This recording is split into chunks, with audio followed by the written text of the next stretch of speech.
अस्सलाम वालेकुम नाजरीन, आज 24 नवंबर 2019 है और मीरपुर के हल्का LA3 में ज़िमनी इलेक्शन का इनेकाद किया जा रहा है। पोलिंग आज सुबह 8 बजे अपने मुकर्रर वक्त पर स्टार्ट हुई थी और अभी इस वक्त बगैर किसी वक्फे के पोलिंग जारी है।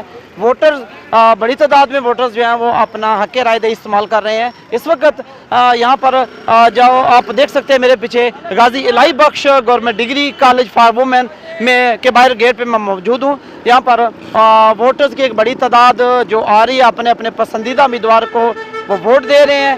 अभी इस वक्त हम गेट पे मौजूद हैं। हम कोशिश करते हैं कि जो पोलिंग स्टेशन का भी विज़िट करें। इसके अलावा हमने B4 नांगी और B3 कल्याल के पोलिंग स्टेशन का भी विज़िट किया है और बाकायदा तौर पर तमाम पोलिंग स्टेशन के अंदर जाके हमने देखा है डिसिप्लिन का भी बड़ा अच्छा इंतजाम हैं, सिक्योरिटी के भी खातिर खां इंतजाम किए गए हैं। बड़े पुरअमन तरीके से पोलिंग हो रही है। हल्का LA3 मीरपुर में जो ज़िमनी इलेक्शन हो रहे हैं उसमें कुल वोटर्स की तादाद है 59,494 और जो लोग अपने हक़ राय इस्तेमाल करेंगे। टर्नओवर कितना रहता है ये तो शाम को पता चलेगा। अभी हम बाकी पोलिंग स्टेशन का भी विज़िट करेंगे और इंशाल्लाह हम आपको अपडेट करते चलेंगे। इजाज़त दीजिए।